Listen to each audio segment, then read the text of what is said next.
With a major selection of the looks your kiddos love starting at just $4 in the Walmart app, a new school year means a stylish new them. Who knew?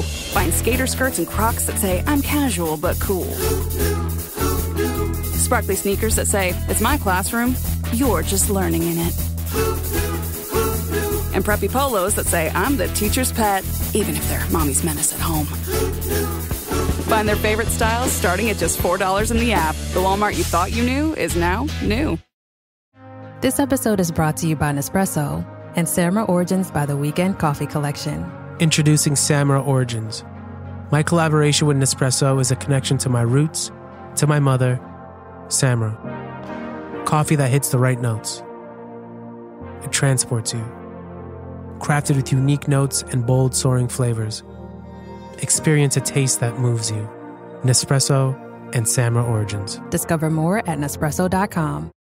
Atenção! Este podcast pode conter representações de cenas que algumas pessoas podem achar perturbadoras e alarmantes. Os conteúdos aqui representados são responsabilidade de seus próprios autores. Para uma melhor experiência, os fones de ouvido são aconselháveis.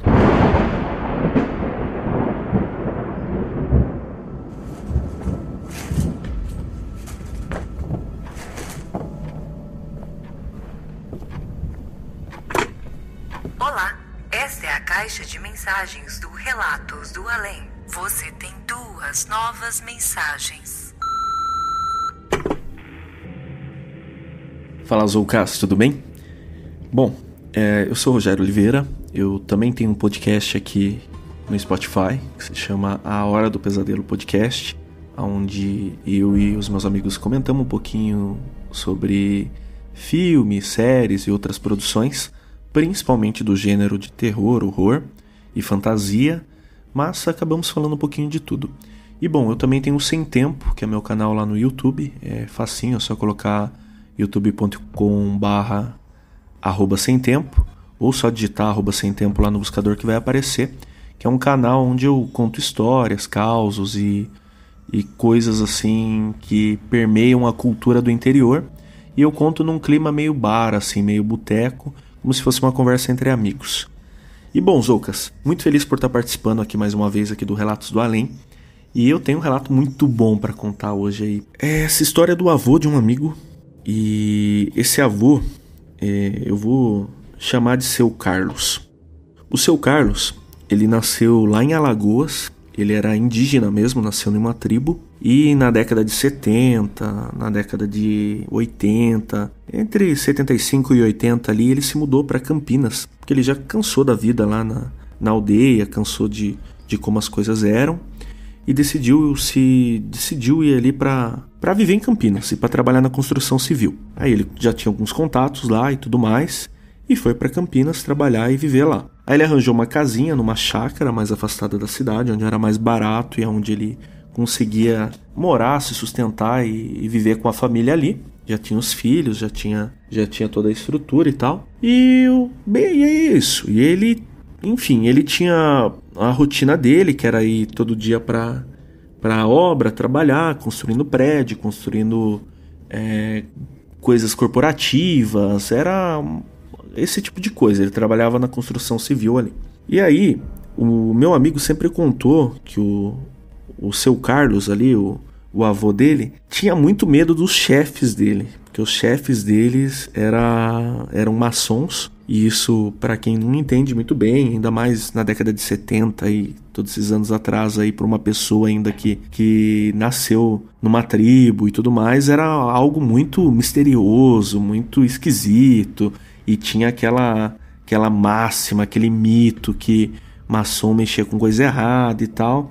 Então aquilo fazia com que o imaginário dele ficasse complicado, né? E aí ele tinha medo, e eles reconheciam as pessoas que eram maçons ali, os engenheiros e os responsáveis pela obra, pelo terninho branco que eles se vestiam. Então ele sempre comentava com o meu amigo, neto dele, que quando ele via o pessoal do terninho branco, ele caía fora porque ele tinha muito medo. Eu tô contando isso porque isso vai ser importante lá na frente. O Seu Carlos, ele tinha uma vida noturna meio movimentada, sabe? Tô tentando falar da maneira mais respeitosa e também sem passar pano pra ele, porque sabemos que isso é errado também, uma pessoa casada cair na noite assim, sem medir consequências.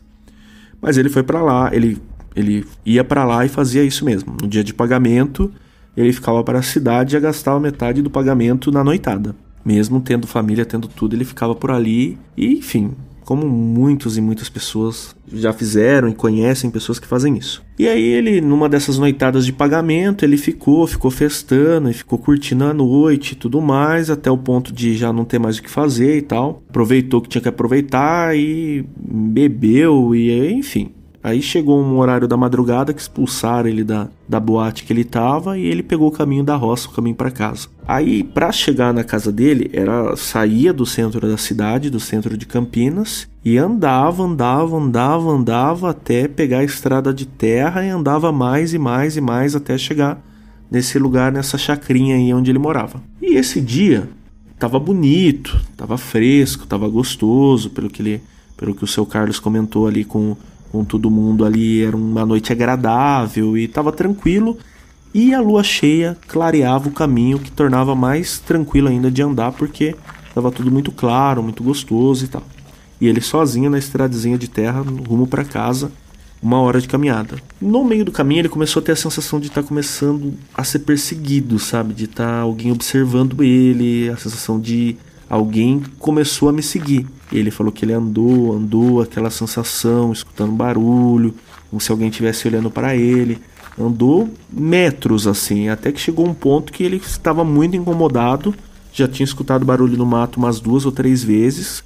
Estava perto de uma encruzilhada, tinha para onde correr. E ele pegou um pedaço de pedra assim muito grande e jogou no meio do mato. Tipo, se for algum bicho, que fuja. Nessa que ele jogou a pedra, perto da onde a pedra caiu, pulou um bicho muito grande do meio do mato, no meio da estrada. E segundo ele, esse bicho era um lobo em forma de homem, grande. E tava com, tipo assim, com boa parte da roupa rasgada, mas dava pra ver que as calças ali, ou o que restou das calças e um pedaço do que sobrou da roupa, era aquele terninho branco que eu comentei.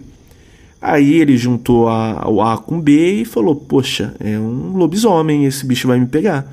E aí ele, tentou correr do bicho, o bicho foi atrás dele. Aí a hora que ele não tinha o que fazer, que ele viu que o lobisomem ia pegar ele pegou um pedaço de pau grande e deu na cabeça do lobisomem. Eles saíram na mão ali mesmo, eles brigaram mesmo. E foi um negócio feio. Ele falou que o lobisomem vinha, ele batia no bicho e era aquela poeirada levantando e ele sem entender o que estava acontecendo. Diz que a boca era imensa, a orelha era imensa, caída também, e olho vermelho, e ele só conseguia se defender e pedir por socorro.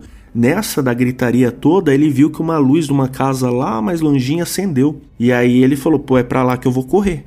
E aí ele deu uma última paulada na cabeça do bicho, mas bem dada mesmo assim, a ponto de derrubar o lobisomem. E ele correu pra essa casa, chegando lá, quem morava lá já tava com a porta meio aberta, ele só caiu pra dentro e trancou. E falou pro cara, tem um lobisomem na estrada e vamos ficar aqui. E ele ficou nessa casa aí até amanhecer. Aí amanheceu, tudo mais, ele foi pra casa dele, ele contou que ficou dias e dias mal, se sentindo mal e sem conseguir,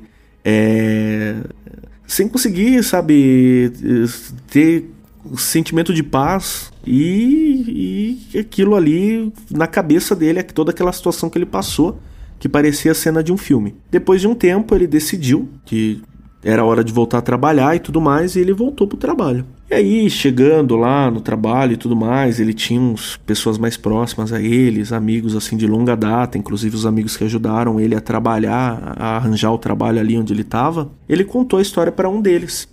E diz que no exato momento que ele estava contando a história, passou um dos engenheiros com um curativo muito grande na cabeça e um semblante muito estranho. E com o bendito do terninho branco. Então aquilo ficou marcado para ele. Então ele já sabia quem que era o lobisomem. E depois de muito tempo ele começou a contar essa história para o pessoal ali. E o pessoal, todo mundo começou a ficar sabendo. E esse cara que já era de São Paulo voltou a morar em São Paulo e não frequentava mais ali aquela empresa ali, aquela construtora onde eles trabalhavam. E aí o avô do meu amigo, o seu Carlos, contou para todo mundo essa história que é o dia que ele lutou com um lobisomem maçom. E a vida inteira ele contou essa história, a vida inteira ele levou as pessoas para mostrar onde era lá, até o dia que ele faleceu e já não podia mais compartilhar mesmo essa história. E assim, é muito incrível você ver que a pessoa ela contar com tantos detalhes e poder te levar no lugar e poder te contar o que aconteceu, e você ver o olho dela, que é difícil de você não acreditar nessa história. E é isso, né? É uma das nossas histórias de interior aí que encantam e deixam o nosso folclore tão rico como ele é. Espero que vocês tenham gostado desse relato rapidinho. Eu tenho um vídeo com o meu amigo lá no meu canal, lá no Sem Tempo. Se vocês quiserem ver esse e outros relatos e verem o meu amigo mesmo compartilhando um pouco dessa história lá, de tudo que aconteceu e de tudo que o vô dele contou, é só entrar lá no YouTube, lá, @semtempo, e tamo junto. É isso. Valeu, Zoucas. Mais uma vez aí, obrigado pelo convite e pela oportunidade. Abração. Você tem uma nova mensagem. Oi, Zoucas. Meu nome é Flora. Eu sou mineira, de uma cidade chamada Divinópolis, no interior do estado.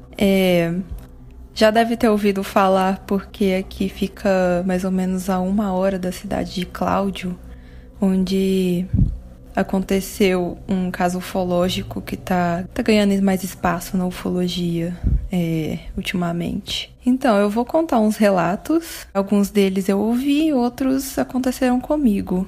Um eu ouvi da minha tia. Sempre quando ela me conta, ela fica arrepiada, ela treme a voz, ela parece que vai chorar. Já tem um tempo que aconteceu isso, acho que na década de 90, eu não sei muito detalhado. E ela é da cidade de Piuí, que faz parte do Parque da Serra da Canastra. E a Serra da Canastra é uma região que tem muito caso ufológico, mas também outros casos tipo Mãe Douro, mais do folclore brasileiro. E a Mãe Douro, para quem conhece, sabe que ela aparece onde tem bastante água, bastante nascente, porque também tem bastante tesouros, né? Ouro, diamante. E lá na Serra da Canastra tinha bastante garimpo, e do pior tipo de garimpo. E lá nasce o Rio São Francisco, né? Que é super importante para a bacia hidrográfica brasileira. Então, tinha boatos num canto lá da cidade que estava aparecendo luzes. E as pessoas iam lá no final da tarde para observar essas luzes. E ela foi com os amigos num carro. Chegando lá, eles se ajeitaram, estacionaram o carro, se ajeitaram para observar o show das luzes, que não sabiam o que é. Tinha gente que falava, a maioria das pessoas falavam que era a Mãe Douro, porque naquela época não tinha muito conhecimento de ufologia. Provavelmente, certeza que foi antes do caso Varginha. Então eles estão observando e começou a aparecer luzes. Foi tipo luzes piscando, pequenininhas, surgiam pela serra, atrás das árvores. E elas voavam, pairavam, como se fossem fadinhas, só que maiores no céu. E elas piscavam e todo mundo ficava hipnotizado com aquilo. Eram várias luzinhas, a gente chamaria de orbe dentro da ufologia. E aquilo durou um tempo, até aparecer um farolzão por trás da serra. E esse farol, ele não piscava, a intensidade dele aumentava e diminuía lentamente. E aquilo foi o que mais assustou o pessoal que estava assistindo o show de luzes. Foi nessa parte que a minha tia arrepia os pelos. Porque aquela luz começou parecia, ao olhar deles, que ela chegava perto. Mas talvez seja só a intensidade dela que aumentava, né? A intensidade da luz. Então esse farol foi se aproximando mais deles, que estavam do lado do carro estacionado. E eles começaram a se assustar muito, porque aquilo se aproximava. Eu não sei o que aconteceu com as outras luzinhas, se elas entraram nessa luz, se elas se fundiram. Não sei muitos detalhes, mas esse farol começou a aproximar muito do pessoal e eles correram para o carro para ir embora, porque todo mundo ficou com medo. Só que o carro não ligava. Dentro da ufologia a gente fala que é influência do magnetismo, que apagou o carro, algo do tipo, mas o carro não ligava. Então foram uns segundos bem desesperadores até o carro ligar e eles irem embora. Hoje parece que esse cantinho da cidade já foi ocupado por casas, já é urbano lá. Eu voltaria lá pra ver como é que tá, mas parece que o pessoal... a cidade ocupou lá. Então, esse foi o relato que a minha tia me contou. Se fosse ela contando, com certeza teria mais detalhes. E agora eu vou contar uma fofoca que eu ouvi dos meus pais. Não é um relato, é uma fofoca que eu acho que vai deixar bastante gente curiosa aí sobre o caso Varginha. Meus pais participavam de um movimento gnóstico cristão. E nesse movimento eles conheceram um médico bastante intelectual, um cara acima da média, né? E esse cara, ele comentou que foi chamado para examinar um alienígena que chegou na Unicamp. Então, começando, eu já fui pro final, mas inicialmente esse médico, ele estava fazendo pesquisas com pessoas em coma na Unicamp. O que seria essas pesquisas? Comunicação com pessoas em coma. Ele se comunicava com pessoas em coma, ele conseguia se comunicar. Eu não sei porque ele comentou isso, mas eu não sei porque não saiu essa pesquisa até hoje, se está secreto, arquivado, o que aconteceu. Mas ele foi chamado para examinar esse ET, suposto ET que foi parar na Unicamp. E o que ele comenta é o que os outros comentam. O ET estava agoniando, estava passando mal, algo do tipo. É o que a gente ouve e não deu mais detalhes. Porque eu também não sei, por se passar de uma fofoca, eu não sei muitos detalhes. Mas eu fico pensando, será que tem a ver essa pesquisa dele com esse ET? Ele se comunica com pessoas em coma. Será que ele foi chamado não só para examinar, mas para comunicar com esse ET de algum jeito? Tipo o filme A Chegada? Então fica aí o questionamento.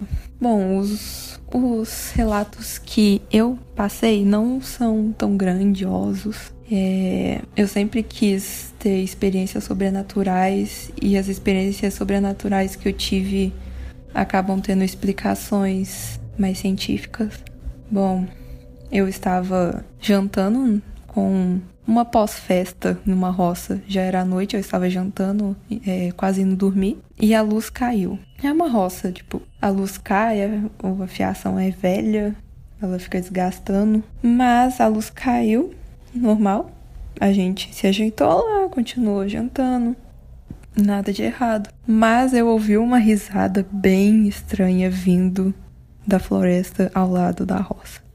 Era uma risada tipo coringa, bem coringada a risada. Eu pensei, nossa, não foi só eu que ouvi, o meu namorado ouviu, mas a gente ouviu. E eu pensei, nossa, será que é um pássaro rindo? Mas depois eu pensei mais, era uma risada muito humana. Aí o que veio na minha mente depois disso é Saci. Por que não? O Saci, ele deve estar rindo da nossa cara aqui que a luz caiu, clássico. Mas era uma risada muito coringa vindo do mato na roça, é muito estranho isso. E meu namorado muito cético também, pra ele não é nada, é tipo coisa da nossa cabeça. Nós ouvimos junto, mas é coisa da nossa cabeça, uma coincidência que aconteceu ao mesmo tempo dentro da nossa cabeça. Eu tento ser cética, eu juro, mas ele sempre ganha. E uma experiência que a gente teve junto, que ele nega qualquer coisa sobrenatural que explique. É sempre científico. E eu não tenho nada contra, não. Na verdade, eu afirmo tudo até que uma coisa se prove a mais correta. Aí eu vou começar a negar outras coisas. E dele é o contrário. Ele nega tudo até que uma coisa se confirme na frente dele. O que estava acontecendo? A gente tinha acabado de começar a namorar e era uma das primeiras vezes que ele foi na minha casa e não tinha ninguém lá. A gente estava esperando a minha mãe e a minha irmã chegarem em casa de carro, da rua. E a gente estava lá no meu quarto namorando. Mas sempre atento porque a qualquer hora minha mãe chegaria e ela não poderia ver a gente namorando lá, porque era início de namoro, a gente tinha que estar comportadinho em casa. Vocês entendem? Então, a gente ouviu o carro chegando na garagem e a gente se ajeitou, né? Opa, não, peraí, agora vamos ficar comportado. E a gente ouviu o carro chegando, a gente ouviu a porta abrindo, tipo, abrindo com a chave, a gente ouviu o passo de pessoas entrando na sala. E depois a gente viu um vulto passando pela minha porta e indo para o banheiro. Nós dois vimos. E passou um tempo. Aí, não chegou gente aqui? A gente não viu a minha irmã, porque esse vulto era minha irmã. A gente não viu a minha irmã passar na frente da porta do meu quarto? Aí eu fui ver, não tinha ninguém na casa. Não tinha ninguém. E eu tô doida, não é possível. E eu conversando com ele, eu vi, mas eu não sei o que eu vi. Mas a gente viu a minha irmã. Você não acha que a gente viu a minha irmã? E ele, não, eu não acho. Eu acho que isso é coisa da nossa cabeça. Enfim, talvez seja... No sobrenatural, talvez seja o ego da minha irmã, o doppelganger dela, eu não sei falar, doppelganger. Enfim, a gente viu alguma coisa. E foi de boa, tipo, não assustou, a gente não ficou apavorado com aquilo, não. E outro relato também que eu não fiquei apavorada foi alguma espécie de paralisia do sono que eu tive. Porque não parecia uma paralisia do sono. Eu estava perto, eu tinha consciência, eu estava sonhando, mas eu também tinha consciência que estava perto de amanhecer e que eu ia acordar para ir para a escola. Então, eu acordei dentro do sonho no meu quarto, como se eu estivesse acordando mesmo para ir para a escola. Só que, na verdade, o meu corpo não tinha, meus olhos não tinham abertos. E mesmo assim eu estava me enxergando deitada na minha cama, no meu quarto, com aquela luz do sol aparecendo assim, de pouquinho, pelo corredor e pelo meu quarto. A porta do meu quarto estava aberta para o corredor. A mesma porta que apareceu a minha irmã, sem motivos. Então, é como se meu corpo continuasse dormindo e a minha alma tivesse acordado antes de mim. E eu não conseguia me mexer também. Só que na porta apareceu 2 vultos.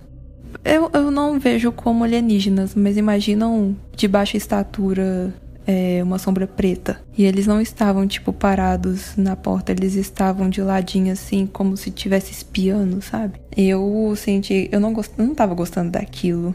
Eu senti medo, mas eu sabia que aquilo não era real. Eu tenho bastante sonho consciente e eu uso bastante. Eu gosto dessa vantagem, eu uso bastante dessa vantagem minha. Então eu pedi pra eles ir embora, fiquei pedindo e tentando relaxar, até que meu despertador tocou e eu acordei de verdade, olhando para o mesmo lugar da porta, na mesma direção. Então, meu dia seguiu normal, sem apavoramento, porque eu percebi que era um sonho. Não fiquei com medo, sério. Eu acho isso muito bom. Eu acho que se fosse uma coisa mais realista, eu com certeza ficaria com muito medo e não dormiria direito naquele quarto de novo. Mas foi tranquilo, graças a Deus. Então, esses são meus relatos. Agradeço pela oportunidade de estar contando aqui. Não são muito interessantes. Eu espero que chame a atenção de pelo menos alguém aí. Ou se alguém tiver passado pela mesma coisa, pode enviar para os Oucas, que eu vejo depois. Algum comentário, alguma história parecida. E acompanhe aí mais o podcast. Vale muito a pena, sério. Tchau, tchau. Does it ever feel like you're a marketing professional just speaking into the void? But with LinkedIn ads, you can know you're reaching the right decision makers, a network of 130 million of them, in fact. You can even target buyers by job title, industry, company, seniority, skills, and did I say job title? See how you can avoid the void and reach the right buyers with LinkedIn ads. Spend $250 on your first campaign and get a free $250 credit for the next one. Get started at linkedin.com/campaign. Terms and conditions apply. Hey, it's Ryan Reynolds here from Mint Mobile. Now, I was looking for fun ways to tell you that Mint's offer of unlimited premium wireless for $15 a month is back. So I thought it would be fun if we made $15 bills. But it turns out that's very illegal. So there goes my big idea for the commercial. Give it a try at mintmobile.com/switch. Upfront payment of $45 for 3-month plan equivalent to $15 per month required. New customer offer for first 3 months only. Speed slow after 35 gigabytes if network's busy. Taxes and fees extra. See mintmobile.com.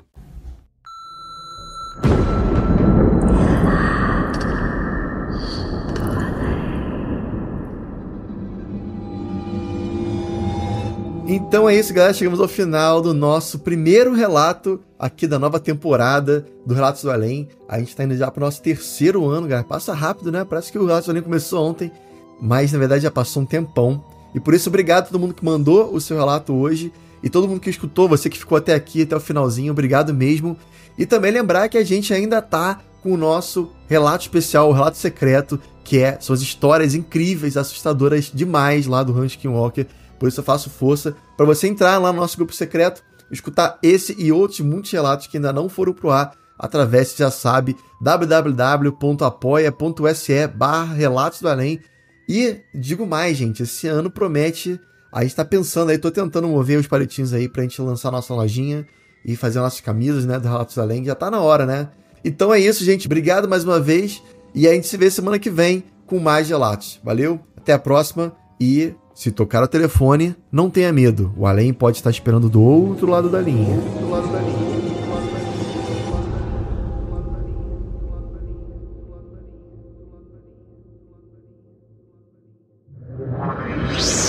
Esse podcast foi uma produção Uncoded. Acesse uncodedprod.com para saber mais.